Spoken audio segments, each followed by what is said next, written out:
Jabji, I haven't received your message.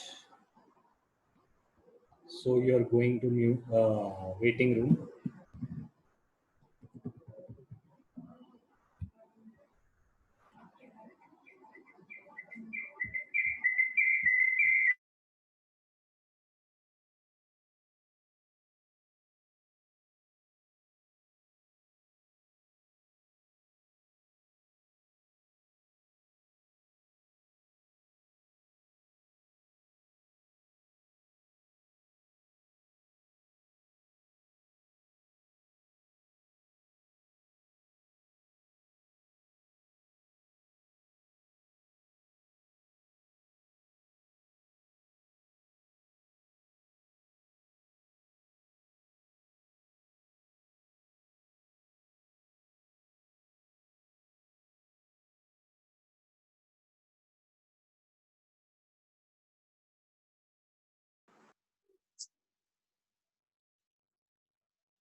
अभी मुझे सबके आंसर मिले नहीं है, तो वो बच्चे वेटिंग रूम में जाएंगे और बहुत बच्चों के इनकम्प्लीट आंसर भी मिले हैं। नेक्स्ट टाइम ऐसा अलाउ नहीं करूंगा मैं, ठीक है।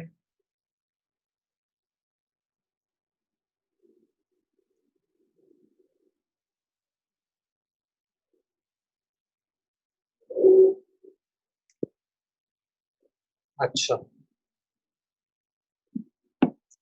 जोक्स मेरे पास आते नहीं है ना जोक्स, तुम मुझे भेजो तो मैं कुछ जोक्स डाल दूंगा इसमें क्लास में। अच्छा ठीक है, तो जोक्स को छोड़ो, अभी लाइफ ही जोक बनी हुई है ना, तो पहले पढ़ लेते हैं थोड़ा। नेक्स्ट टॉपिक इज फर्टिलाइजेशन, ठीक है। तो व्हाट इज फर्टिलाइजेशन? देखें, देखो फर्टिलाइजेशन तो हमें पता है, इट इज दी सिनगैमी भी बोलते हैं फर्टिलाइजेशन को। सिनगैमी या fertilization mean egg that is ovum meets with male gamete that is the sperm, तो इसे हम फर्टिलाइजेशन या सिनगैमी बोलते हैं। तो what is coitus? Coitus is the process during which insemination होता है। तो copulation or the coitus is the sexual activity, and after this insemination takes place। insemination हमने पहले पढ़ लिया था, insemination is the transfer of the sperm into the female reproductive tract, that is vagina, ठीक है। motile sperms then swim rapidly and pass through cervix, enter into the uterus, and finally reaches the ampullary region। तो तुम्हें याद है जो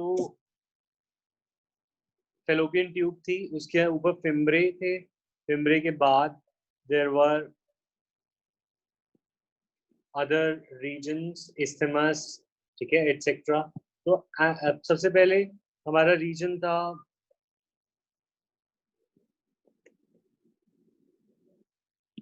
मेरे दिमाग से निकल गया, क्या रीजन था तुम मुझे बताना। फर्स्ट रीजन का क्या नाम था? अम्पिला, इस्थमस एंड, जल्दी बोलो, टाइप करो। फंडस। ठीक है, हाँ, this is fundus. Then there is ampulla, then there is isthmus या एम्पुला, इनफेंडिबुलम था, राइट। इनफेंडिबुलम के बाद बोलो नेक्स्ट पॉइंट, नेक्स्ट रीजन कौन सा था? एम्पुला या isthmus? Right, ampulla. Then last region isthmus. तो 3 रीजन थे, राइट। तो इनफेंडिबुलम जिसपे फिम्ब्रे थे, ampulla, and then there was isthmus. तो we know the sperm vagina से पास होके, सर्विस से पास होकर, it has finally reached ampulla.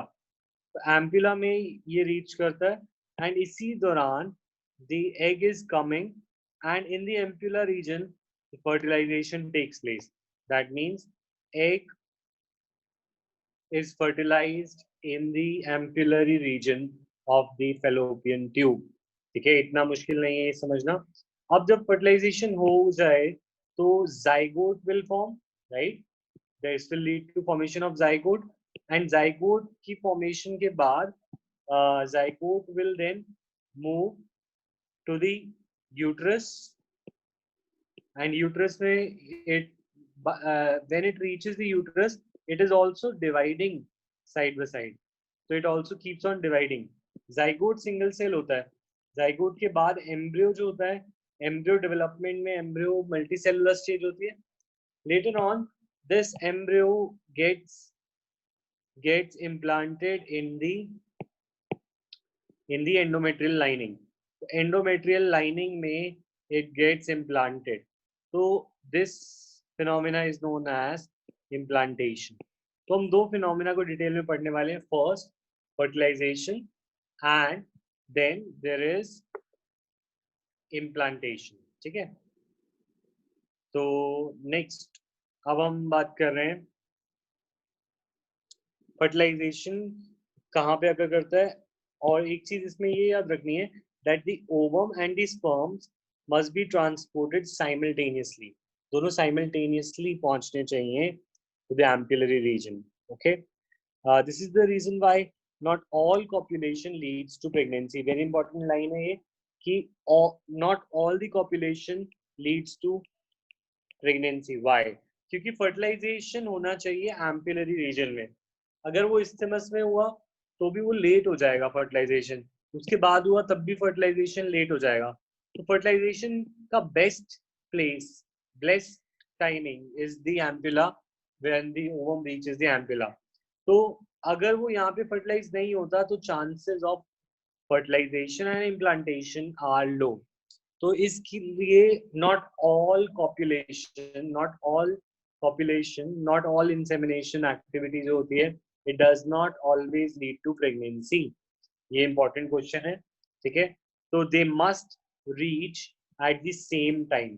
The sperm and the ovum must reach at the same time, ठीक है। अच्छा, during fertilization a sperm comes in contact with the zona pellucida layer. तो सबसे पहले sperm जोना पेलुसिडा लेयर, तुम्हें पता है ना, zona pellucida layer just outside the ovum, जो ग्राफिन फॉलिकल के ऊपर थी। ग्राफिन फॉलिकल पे जोना पेलुसिडा था, और नहीं, ग्राफिन फॉलिकल के अंदर जो ओवम था उसके ऊपर जोना पेलुसिडा की लेयर आ गई थी। This is the layer that prevents additional sperms from fertilizing. When one sperm enters into this, तो हमें याद है कि एक्रोजोम उसका जो होता है वो एक्रोजोम से it dissolves the membrane, and dissolve करके it male gamete enters into the ovum. At this time there is a chemical change in the zona pellucida. Zona pellucida में एक चेंज आता है जैसे ही फर्स्ट स्पर्म एंटर कर जाता है, and this prevents the additional of entry of any other sperm. कोई और sperm फिर enter नहीं कर पाता. So this is the function of zona pellucida. Zona pellucida undergoes a chemical change when a sperm enters into the ovum. ठीक है, तो ये याद रखना है. हमें ये भी याद होगा कि एक्रोसोम की सिक्रीशन हेल्प करती है स्पर्म को एंटर करने में into cytoplasm of the ovum. ठीक है. अच्छा, यहाँ पर एक मेन पॉइंट आता है, और ये मेन पॉइंट है कि इस टाइम पर मायोसिस कंप्लीट होता है सेकेंडरी oocyte में. इस पॉइंट से हम आगे शुरू करेंगे नेक्स्ट क्लास में. ठीक है, यहाँ तक सब कुछ क्लियर है? सही है, यस और नो? चैट पे लिख दो.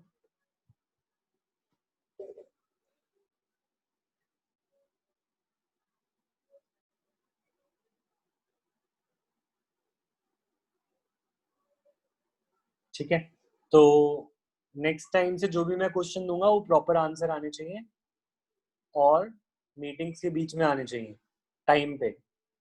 थोड़ी मेहनत तुम भी करोगे, मैं यहाँ पे मेहनत करता रहूंगा तो फिर तो नंबर आएंगे नहीं, मुझे दोबारा मेहनत करनी पड़ेगी, मुझे पता है. तो इसीलिए हर बार 2 मीटिंग के बीच में मैं 1-2 क्वेश्चन दूंगा जो तुम्हें टाइम पे सबमिट करने होंगे 5 मिनट्स के अंदर. ठीक है, आज जैसे ना हो. ओके क्लास, फिर नेक्स्ट क्लास में मिलते हैं. ठीक है, बाय बाय.